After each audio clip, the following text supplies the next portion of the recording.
Founders, welcome back to the 0 to 5,000 podcast, where we obsess over the convergence of human potential and business results. Today, our hosts Drew McClure and Jordan Mitchell have another insightful conversation for you. So let's jump right in. All right, founders, welcome back to the podcast. Today, I'm sitting down with Tony Ehrbar, the owner and CEO of American Tents. Tony holds a BS in chemistry from the University of Wisconsin and MBA from the University of Michigan. After spending 3 years at Bain as a strategy and private equity consultant, Tony took the leap into entrepreneurship and bought Elite Tent Rentals, an event rental business, in 2013 off of Craigslist. He quickly realized he loved being a small business owner and bought American Tent in 2014. Since that time, he and his amazing team have grown the business 50x. In fact, American Tent was recently listed as the third fastest growing private company in Wisconsin by the Inc. 5000 list. Tony is actively engaged in economic development, normalizing mental health, and building positive change in Green Bay. He was selected as the Chamber of Commerce's Young Entrepreneur of the Year in 2019. And here to share his journey and lessons learned along the way is Tony. So Tony, thank you for being here, my friend. Yeah, thanks for having me on. Awesome. Well, tell me, in your own words, we took our little stab at trying to understand your story. How did you come about starting this business? Yeah, so I was an entrepreneur by accident. So I started out as a chemistry major, did some consulting, got my MBA, and thought I wanted to be a consultant for the rest of my life, telling other people how to run their businesses. And I remembered back, I was watching Shark Tank one night, remembered back to a friend from business school who had bought a business off Craigslist and thought, hey, it might be fun to have a little side hustle and buy something off Craigslist. So bought a tent rental business off Craigslist. I was living in Chicago, my brother-in-law living in Green Bay. And so he did the kind of operation side and I was doing all the back end stuff. And that's all I thought about was my own business. So what does that mean to buy a business off of Craigslist? I didn't even know you could do that. Yeah, people will list anything on Craigslist. So I saw a tent rental business for sale. It was $60,000. It was basically inventory and a small customer list. And so, yeah, bought it out from the owner. And after that, we bought his manufacturing business. He was interested in getting out of manufacturing the next year. So that provided enough opportunity for me to move back to Green Bay from San Francisco, where I was living at that point. Now, why tent rental? Did you search specifically for that, or like how did you come across that? I said business for sale, and in Chicago there was a Mary Maids. In Green Bay there was a tent rental business, and so for no other reason than it sounded like something that was pretty simple and easy to get off the ground, and I thought something that you could scale in the area. Yeah. What if any, what kind of research did you do about the company before deciding it was something worth your investment? The guy had very little information on his tax returns. I don't think he was paying his taxes. So it was a customer list. It was going up and seeing his inventory. But for $60,000, it was kind of a bet on myself, more or less. Yeah, absolutely. So where did you start? You buy the tent business. What's your first move?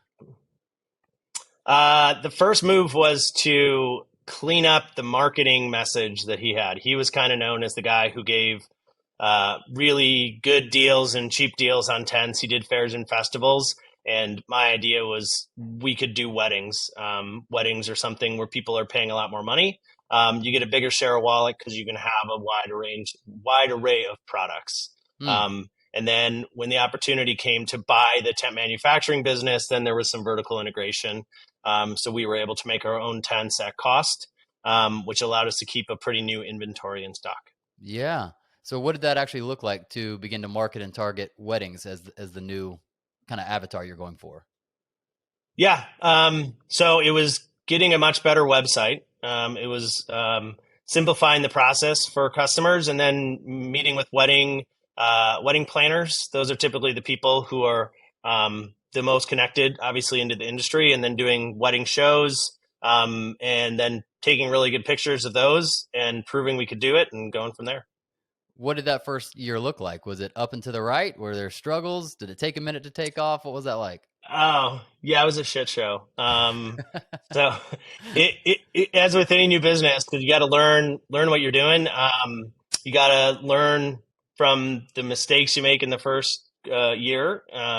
So for us, um, yeah, I would say the biggest thing is maybe biting off a little more than we could chew in that first year because I was remote. My brother-in-law was located there. Trying to get a crew, getting a reliable crew to be able to go up and do the setups, and then making sure we were doing it in a safe fashion. So the guy who sold us the business was not well known for his safety, and Mm, so it was learning from kind of veterans in the industry on how to do that best and safely. yeah. So it sounds like, were you doing this part-time for that first year or so, or had you made the jump? Yeah, no, I was doing it part time for the first year. My brother in law was doing the setups. We had a crew of three guys, mostly his family and indirect family. And then when we bought the manufacturing business, that was when it gave the opportunity for me to move back. So took a very small salary. I have a great wife who's I call her my entrepreneur. She works for Deloitte Consulting. She makes a good paycheck on a Chicago cost of living, but in Green Bay, and so that allowed me to not have to take a salary like I was taking when I was a consultant. That's amazing. Keeping some cash in the business instead of having to drain it all just to live. That's big. Um, Yep. as a first-time entrepreneur, were there any kind of ahas you had about what it means to be an entrepreneur or what it means to actually run your own business? Yeah, everything falls on you as a consultant. You want to do your best to kind of set the clients up for success, but you're not sticking around and living with the results of it. And so it was there were a lot of lessons learned. Well, continuing to be a lot of lessons learned in the Yeah. business. Did that create Yeah. pressure? Was that an emotional weight that was surprising? Yes, because um, the business's success was my success, and in my mind, every time I failed, I was a failure, and so I Mm, had to detach myself from that and be able to understand that doing business, you will fail. It is inevitable, and you need to learn from it as opposed to let it suck you into a death spiral. yeah. Um, was that easy to do or hard to do? I would imagine hard to do. In theory, it sounds great, but in practice, to actually Yeah, detach yourself from the result. yeah, no, I'm a perfectionist. I'm someone who's been successful in everything I've done, and so very difficult to fail and um, not see it as directly my fault and I'm the failure. Mm. What helped you? What helped you kind of make that transition? I had gone through some executive coaching and executive program here in Green Bay at a company called Initiative One, and they did a really good job of helping kind of with the mental health aspect of things and the being a good leader and so there was a lot that I learned in there, a lot that I learned from other entrepreneurs. I think that's one of the best things you can do if you're an entrepreneur is talk to other entrepreneurs because it gets a little lonely being responsible for everything. So talking to people who've gone through it, who've learned from it. I just had a call this morning with a friend of mine. Mm. The guy who hired me into my first consulting firm runs a really big print business all over the U.S. Is that still something? I know you said you had a call this morning. Is that still something you do in a formal capacity, like staying a part of mastermind groups like that, or is it more informal at this point for you? The support. Yeah, at this point, it's a little bit more informal. I hope to eventually join something like YPO, Young Professional Organization. I tried Vistage out; it wasn't right for me. But yeah, most of my stuff is informal. I have a lot of great investors in the business as well in the tent manufacturing. So a lot of it is picking their brain. If I have someone who's a CMO in a similar company and knows a lot about e-commerce or one of our investors, a couple investors worked for a sales and marketing consulting firm, so bringing them in to do some sales training. So, Gotcha.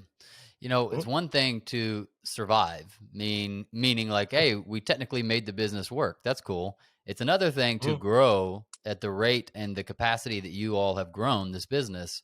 What do you Yep. attribute to that success? Well, so the tent rental business was never going to scale, and it became a suck on my time.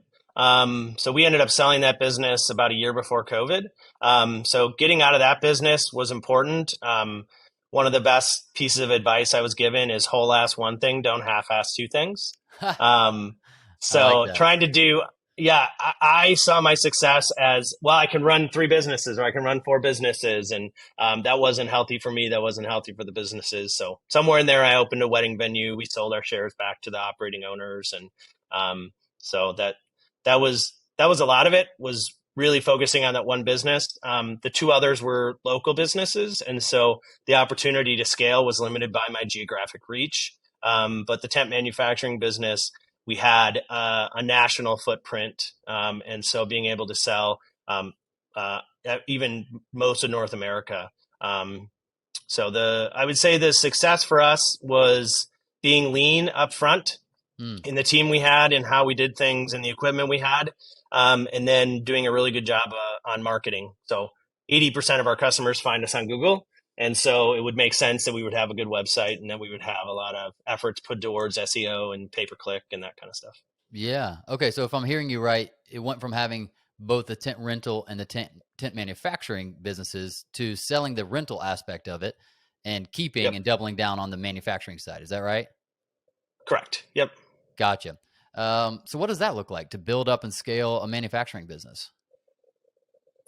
So it's making sure you have the right people on the bus. You need someone you can trust as you get into a variety of roles. So I started off, as all entrepreneurs do, as the CEE, the CE everything. Right. So you're doing the finance, you're doing all the sales. So on a manufacturing business, you can't be good at everything, and a lot of times it's the production side of things. Especially, I'm a little bit more of a visionary entrepreneur. So the details and the weeds do not excite me. They drain my energy. And so being able to think about growing the business, we had a really great employee number 1, who's been our production manager ever since, continues to shine in that role and continues to help us scale up. Well, let's talk about that for a minute. The idea of being the CEO of everything. I think, personality wise, but also restrictions of budget and all that kind of stuff often necessitates that there's a period of time where you have to kind of wear every hat and figure it out. But then there comes a time Yep. where you have to decide which things to pass off and when and to who. How do you think Yep. about that? How do you think about when to discharge something and say, I'm no longer doing finance for us, or I'm no longer doing sales, or whatever it is? Yep. Yeah, some of it's opportunistic when you find the right person.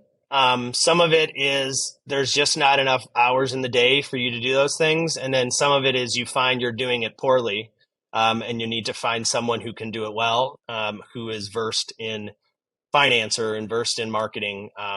So one of the first hires I made was my father, who is a fantastic salesperson. He had retired and agreed to come on basically for $1 under Social Security. Wow. And so he worked with us for 3 years. That was probably one of the most important things in scaling the business. Was he had 40 years of sales experience for 3M company and came in and started selling for us. Wow. What was the next thing that you kind of hired someone out for? Yeah, I hired kind of a utility player. She's still with the team. She's now our VP of HR, but she was doing a lot of the administrative work for the business. She was doing the bookkeeping, working with a local accounting firm for us. So yeah, that was the next hire. Gotcha. When did you round a corner in that business where you felt like, I think this is really going to work? Not just I hope it's going to work, but I think this is really going to work. I don't think we've arrived yet. I don't Right. know. Bad question. Yeah, no, I think that's a really good question. When did I think it was going to work? I think it was when we moved from our first building into our next building. It was right around 2016, 2017. And at that time, we also bought out a business who made similar products to us. They made tent sidewalls for the tents. They started out doing tarps and then said, well, we can make other rectangles. And so let's make sidewalls. And so bought their business out, got their book of business, rebranded the business. So there were a lot of things that happened kind of in the middle there. After certain number of businesses fail in the first 3 years, right? And so after that third year, kind of year 3 to 5, I felt better. But yeah, I've never felt confident. It's always a constant battle of things going well and waiting for the other shoe to drop, because inevitably it always seems to have dropped. Yeah, yeah. Is there a difference in your mind between preparedness and needless worry or paranoia? um, And if so, yeah. can you tell me So, where that line is to help me? well, Brene Brown always talks about foreboding joy. And so when you're in a good spot and then you're thinking, so a simple example is like preparing, sitting over your kid when they're sleeping, right? And being like, oh my God, I love them so much. And then automatically going to like, well, what happens if they got sick, or what happens? And that doesn't do anything for you. It's proven. She's proven that through a lot of her research that people who are suffering a loss, once they suffer the loss, are like, none of that worry was actually worth it ahead of time. So I'm by nature a catastrophizer. I think a lot of us are. And so I can take the littlest thing and turn it into a pretty big thing. So I think preparedness is thinking ahead for what could possibly go wrong, and then setting up the things in place to be able to approach them and solve them. So we do a lot better job in our business now. We've instituted a pretty great operating model that allows us to really address issues. That was something in the past we didn't always. Sometimes we just kind of run and stick our heads in the sand. So Yeah, it sounds like it's figuring out how you could measure whether what you're doing is productive or not. That is the type of preparing or worrying I'm doing leading to plans and leading to smart thinking, or is it not actually, like you said, standing over your kid? Is it not actually doing anything? Is that kind of the litmus test of whether it's actually productive or not? Yeah, exactly. And when you're sitting in a moment of joy, enjoying that moment of joy instead of thinking about all the ways things can go wrong. Not easier said than done. But yeah, absolutely. I want to come back to this. We're going to come back to this in a few minutes, just even around mental health and how do we, navigate life and business and the pressures and that kind of thing. But before, what I want to ask is, you're a really smart, driven dude, and you find yourself running a tent manufacturing business, and those aren't by nature, I would assume, sexy, right? Like it's not the next tech company that's going to take over the world, or some really neat sounding. We get to travel and do this. How do you? What makes you passionate about it? How do you think about that? Yeah, I always tell my team I could give two craps about what we make. I care about the people in these four walls of the building. So pouring into them, making their lives better. So yeah, it doesn't matter what we're making. It's all about the people in these four walls. So I do. We do have a little bit of a side hustle that could be that next big thing that I'm happy to talk about. It's a business we got off the ground about a year ago. So all of our tents and all tents out there are made out of PVC fabric, which is non-recyclable. And technically, the EPA will list it as a toxic substance here in the next couple of years. So it'll cost you money to throw it away. And so in 2019, we met at a trade show, a company out of Korea that was making a fully recyclable alternative, a polypropylene alternative to PVC. So I'm always open to ideas and at least looking at them. And so I said, hey, let me come visit you next year. And so 2020, we all know what happened in 2020.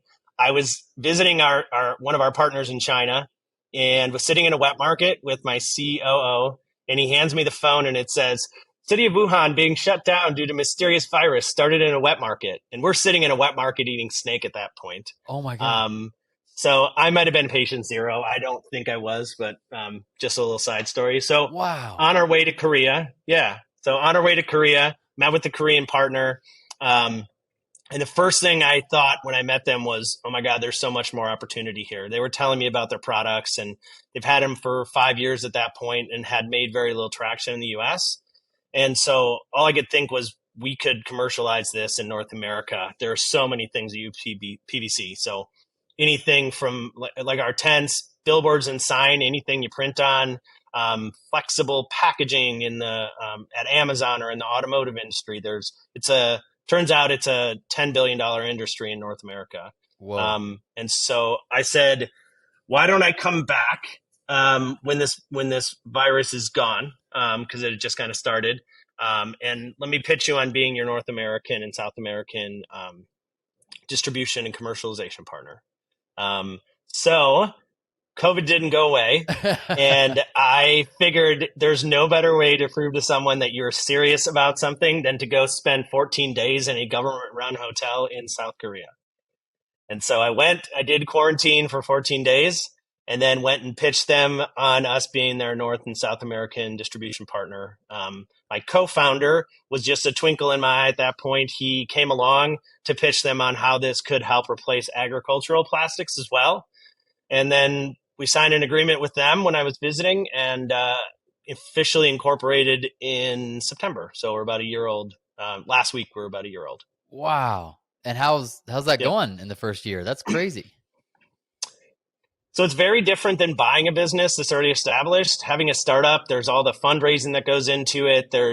You're essentially establishing a market. So it's great that we have a physical product. Something that's easy to get your head around.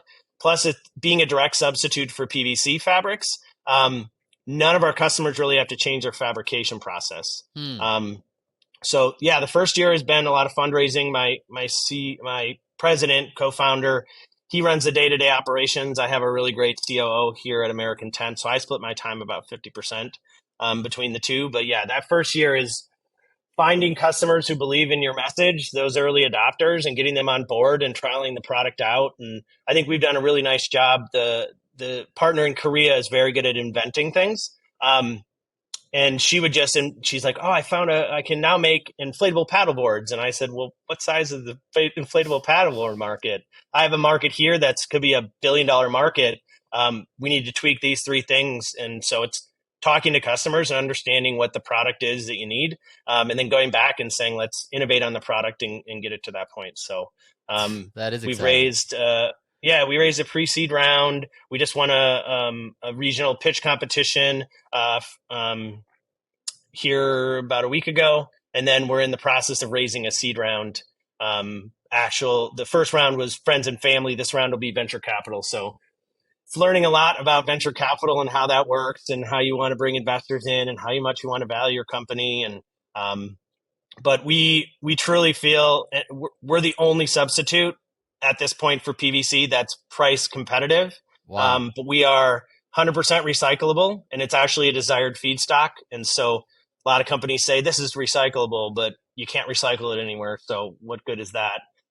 It's an 80% lower carbon footprint, which is huge for a lot of companies, especially like automotive companies, to be able to take that out of their supply chain. It's non-toxic. It's the same thing that Tupperware is made out of.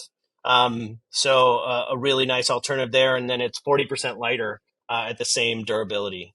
Well, that's what I was going to ask. It performs just as well. It sounds like even better. Exactly the same, but has a lot more sustainable benefits. Yeah. Wow, man. Yeah. Well, I'm glad I asked you that question about boring business versus exciting business, because now we get to find out about this. Yeah. So I was telling you earlier, my lights turn off. Speaking of sustainability, they turn off every 20 minutes, and I can't get around that. So you might see me one more time reach out here and get the lights to come back on. I love it. Well, man, what's really neat to me is that you're getting the experience of kind of 2 different businesses as well as 2 different starts of the business, right? Like you kind of buy an existing customer list, an existing business, and scale it. And now you're getting an idea from the ground up. And like you said, finding early adopters, overcoming resistance to change what they've always done, and breaking the markets, raise money, raise capital. Like that's really neat. You're getting both experiences right now. Yeah, and we have a lot of good things going for us in the startup. The EPA, like I said earlier, is going to regulate PVC probably by 2024. And then the U.S. Plastic Pact, which 300 or 400 companies have signed right now. On the 11 points of the agreement, one of them was to eliminate PVC from their value stream. And we are, like I said, the only alternative fabric to PVC. You could switch to a polyethylene, which is a lot less expensive but not durable enough. Or you could switch to a polyurethane, which is 3 times as expensive. So we're kind of sitting in the middle. We're the only player in the market. And I know they say first mover advantage is just a cliche word, but we kind of have a first mover advantage right now and have a really great trade secret and a really great partner over in Korea. All right. Well, are you still taking friends and family seed money? You might have a new friend over here. The friends and family round is done, but the seed round is still happening. Okay. So we're right in the middle of that right now. Awesome. When you go venture capital, make sure you check out Home Capital. One of the people I had on my podcast, I was floored at hearing the innovations and the benefits of what they were doing in that kind of venture capital world. So check out Home Capital with Blair Silverberg. Yeah. Okay. I will do that. Really, send me an really email after, because I don't want to write a note right now. So I will. I actually will. Yeah. I was telling many friends and business owners about it. I'm like, this sounds like the future of how we should a better way to go about the whole process. He was in it. Yeah. You can go listen to his episode. Anyone listening right now, he was in that world for 10 plus years. And as someone that was in that world, was like, we've got to be able to do this better. This is 100 no's. You don't even know who you're talking to. Is this even the smart move for you? Like, who's advising you on all that kind of stuff? And so he went and did it himself. They're doing some cool stuff. Yeah. Getting money as a startup is one of the hardest things I've had to do. Yes. And getting money as even a established business.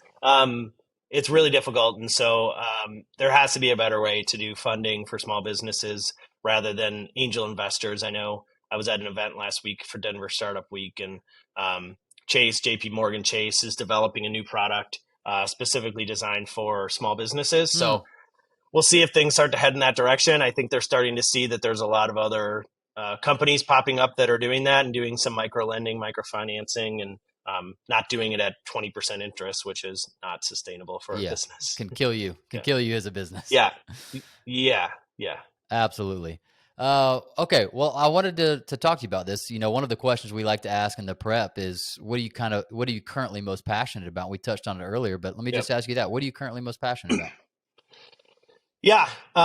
Mental health. It's always, every time I can get up on my soapbox, I will talk about mental health. It's something I've struggled with for a long time.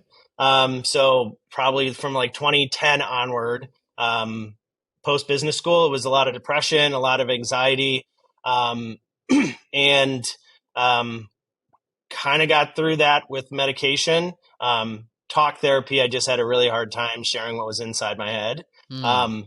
Found a really great therapist and a really great psychiatrist here, and actually was diagnosed about a year ago as bipolar 2. It's a very different diagnosis than depression. You treat it with very different drugs. And so I had spent 8 years getting treated for something I didn't have. Bipolar depression and bipolar is very different. And so finding that out, and a lot of it was being with my therapist for 3 years. She said, you know what, I've seen you up and I've seen you down. And I think this could possibly be what your diagnosis is. And so wow, it was a hard thing to hear, because you hear bipolar and you're like, all right, Carrie from Homeland, right? Where she's like doing drugs in the bathroom 1 minute and then having sex with a random, that's not what bipolar is. There are people who suffer from severe mania. I'm bipolar 2, so it's more hypomania. We spend most of your time in a depressive state. So getting on the medicine, being able to talk. What does that term hypomania mean? Hypomania, I would describe it as a flow state. It's the state where you're not invincible, but you're feeling like you can do everything. You could have an 80-hour week. You're waking up at 4 a.m.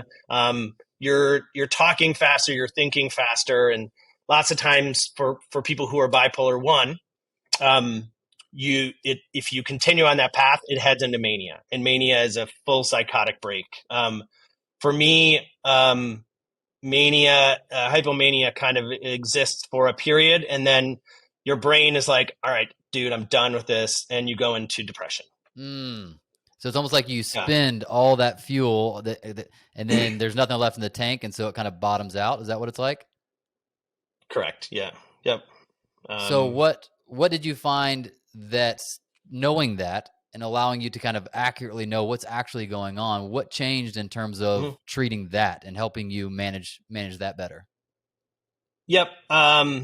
So I mentioned earlier so first off, I think it's advocating for yourself with mental health. I think our mental health system is absolutely broken. I am a well-off person with all the insurance resources I need, and to get in to see a psychiatrist is, hey, we can get you in a year, maybe. Right. And it's a lot of GPs prescribing medicine that they know nothing about. And if you get on the wrong medicine, they're like, okay, well, just stop taking it. And it's like, hey, from a little bit of Google research and the fact that I tried stopping this, I have brain zaps happening, maybe we should come up with a better plan. So yes, there's not a lot of things down the pipe that I think can help with some of these things. It's just getting more people with this degree. But I also think hospitals can do a better job with care coordinators. So when you're diagnosed with cancer, they give you a care coordinator to help you coordinate amongst all the doctors you're going to see and all the tests that are going to be done. So I think there's a better model for that, but I'd say it's advocating for yourself. It's being willing to talk to people. So I heard a really great analogy the other day that most of us have a lot of pebbles in our shoes, and they're little things that are kind of piling onto us. And a lot of us let them become rocks, and rocks are a lot harder thing to deal with. And so if you can deal with the pebbles when they're still pebbles, you don't end up with a lot of rocks. And so that's another thing, is being proactive, where you're like, oh, well, I'm doing okay, so I don't need to go see a therapist, or I don't need to talk to someone. But that having that maintenance every 3 weeks to talk to someone and just kind of get that stuff out of your head and talk it through is super valuable.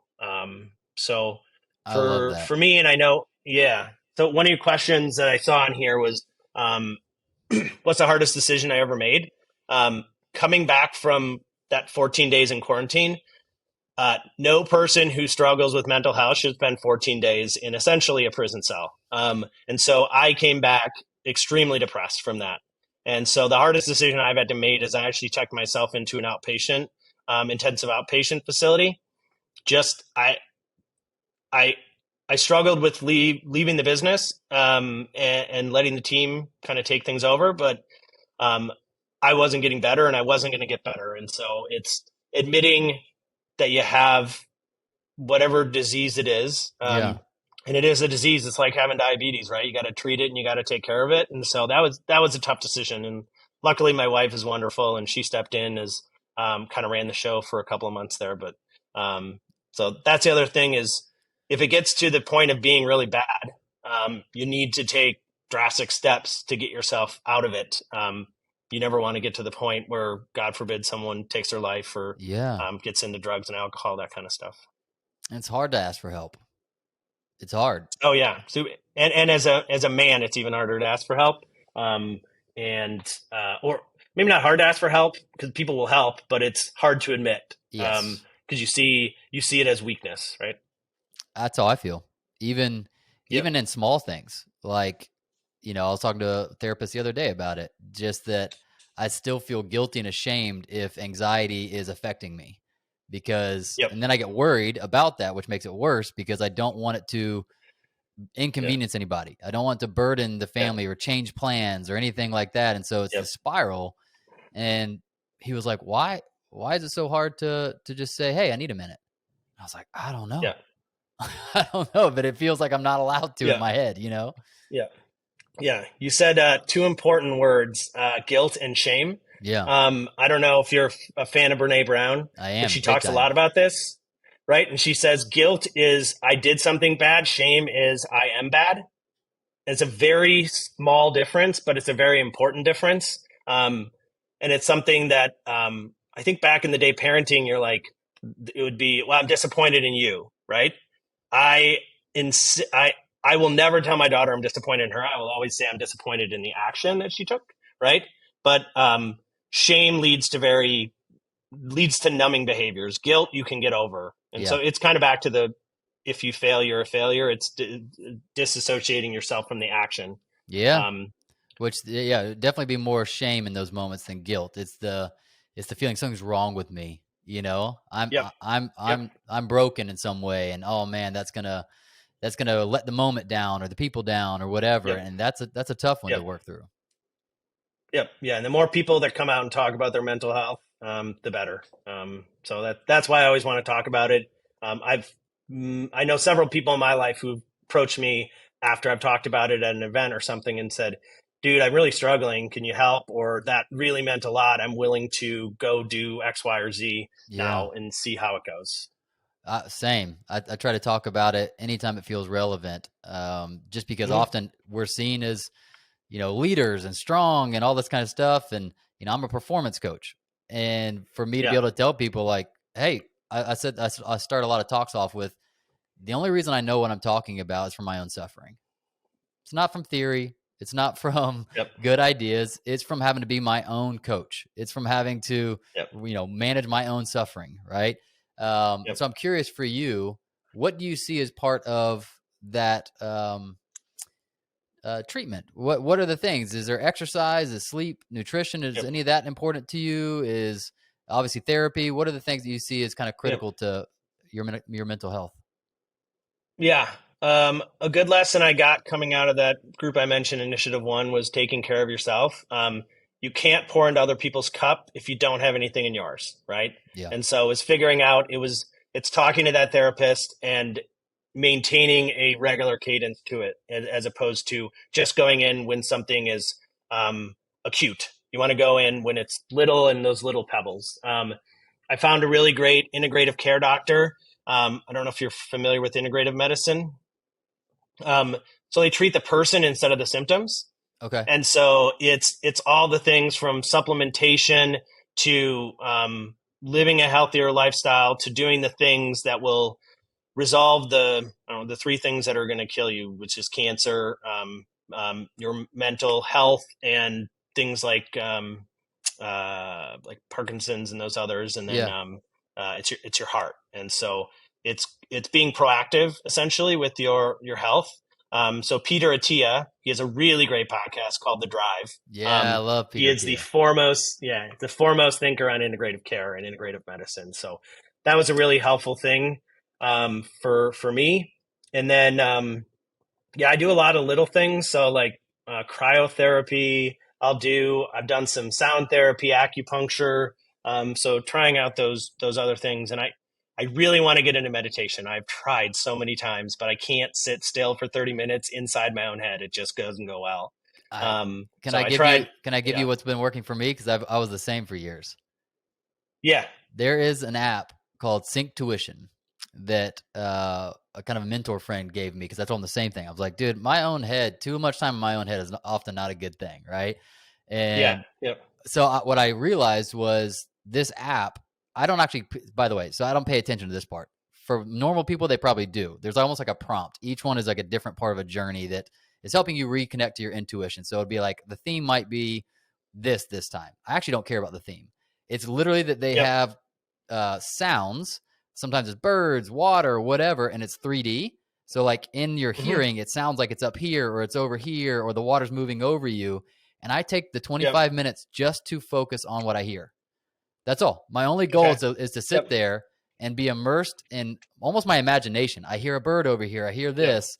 And it has the effect I want it to have, which is that I was very present and my mind was kind of here and focused and not there and not racing and whatever. And it's the only thing I've stuck to. I've been doing it for like 6 months now, and I genuinely look forward to it. All right. Well, I can't write these things down because I don't want to stop looking at the camera. All. So that's I'll send it all on an email or put it in the show notes or something. I've heard actually with meditation, all those thoughts, you don't want to push them away. Those are actually good. It's kind of like the blowing off a little bit of steam, and it's those thoughts kind of escaping. So you don't want to push those thoughts out. I just have a hard time because then I'll start thinking about work and what I have to do later and my to-do list and all those other things. And so what I do is something I've wanted to do. Yeah. So what I do is I see those. I don't judge them. I don't try to push them away, but I see them as the thought arising is on its way to leaving. Right. So the thought arising is on its way to being processed. And so as soon as I notice it, I go, oh, there it is. And I just go back to the sound. It's not even like an active push. It's like, what am I hearing again? And then something else pops up. I go, oh, there's a new thing. And then I go back.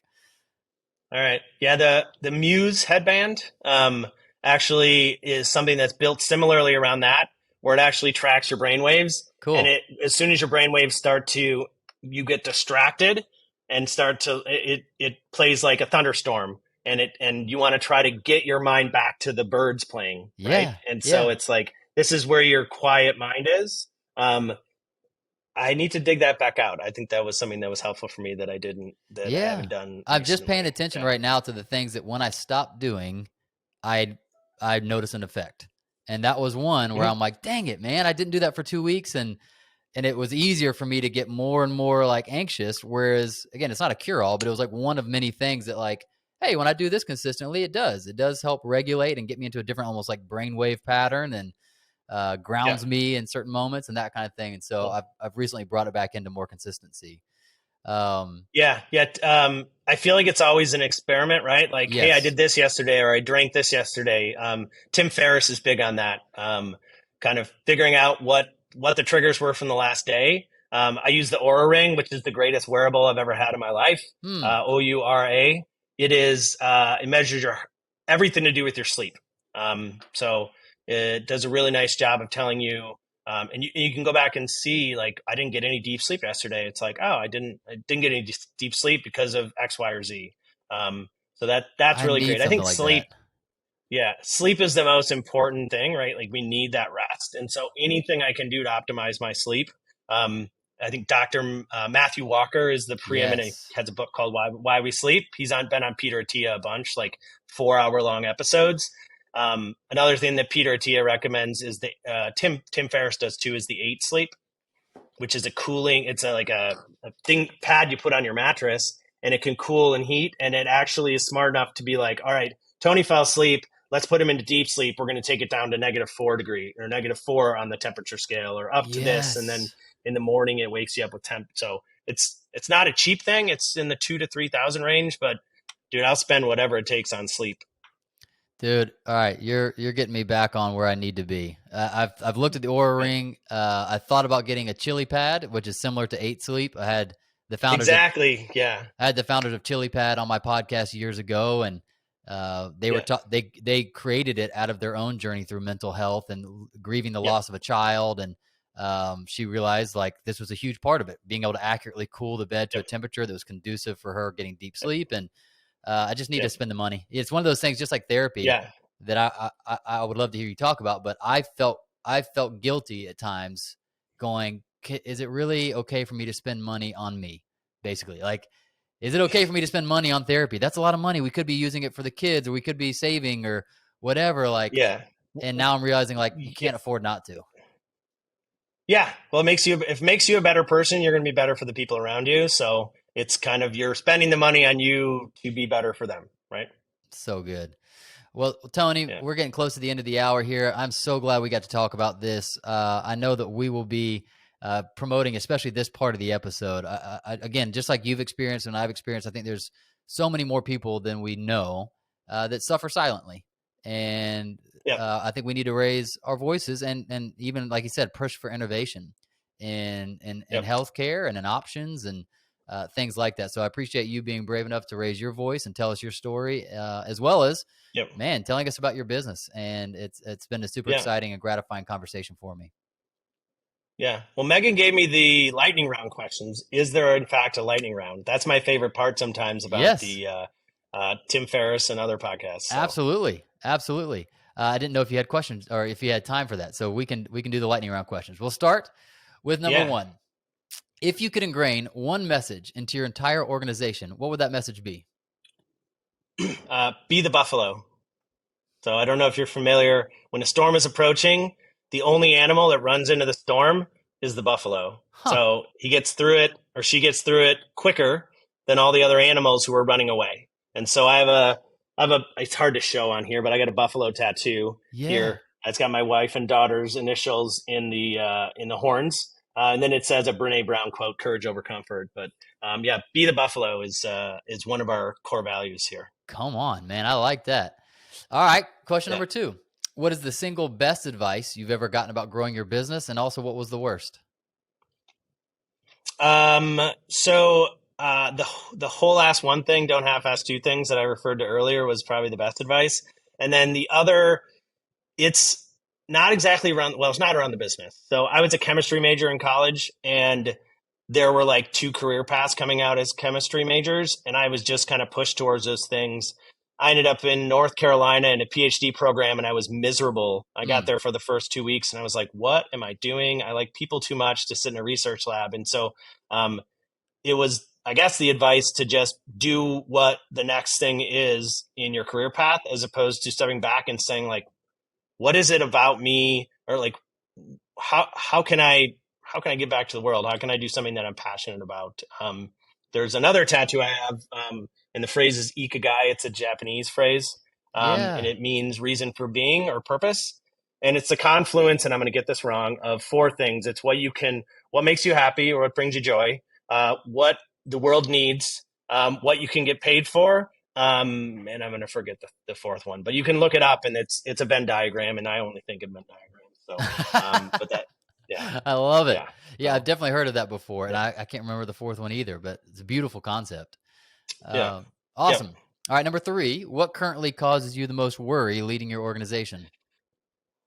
The world seems like the world is falling apart. Supply chains and inflation and maybe a recession, and it just feels like every day some additional gas is poured on the dumpster fire that is the world right now. So that's just I feel like I wake up and it's like train workers are going to strike starting today, and someone steps in 5 minutes before they're going to strike and solves it. But it just seems like there's one thing after another. So the frustrating thing is those are all things out of my control, and I like control. So yeah. Totally. All right. Question number 4. What is the BHAG, the big, hairy, audacious goal for your company? Yep. So that's saving the world from toxic PVC fabrics. That's the renegade message. So, and then my personal one is I'd like to retire by 50 and be an angel investor and an advisor. I think there's no better thing that you can do than to give back to other small business owners and take the lessons I will have learned over 20 years and try to be as helpful as I can to them. Heck yeah. It sounds like a worthy goal. Yeah. All right, question number 5. This is our fun kind of creative question. We call it going back to the future. If you could hop into a DeLorean, you get to go back to your past and you get to deliver a message to the younger version of you. When would you go back and what message would you pass along? Somewhere around college or right after, maybe even high school. Don't control the outcome. I was a complete control freak, and so trying to control things that are outside of your control is impossible, or nearly impossible. So I'd say basically sitting back and enjoying the ride and seeing where things take you, as opposed to like, let's plan out I'm going to get married when I'm 28 and I'm going to do this when I'm 30. And then this is so like, I can't plan further out than 2 weeks in my life. Well, how could I plan out 10 years? That's good. Yeah, man. And it creates all the worry and it creates all the anxiety trying to control the things we can't control, right? Yeah. Yep. Awesome. Tony, thank you. Thank you for sticking around for the extra few minutes for the lightning round questions. I'm glad we did that. And man, again, amazing interview. I appreciate your time and your wisdom. Yep. Appreciate the opportunity to talk. Founders, thanks for listening. We hope you enjoyed it. Make sure you subscribe to the podcast and hop into our monthly founder email so we can ensure you stay on the edge of peak performance and massive business results.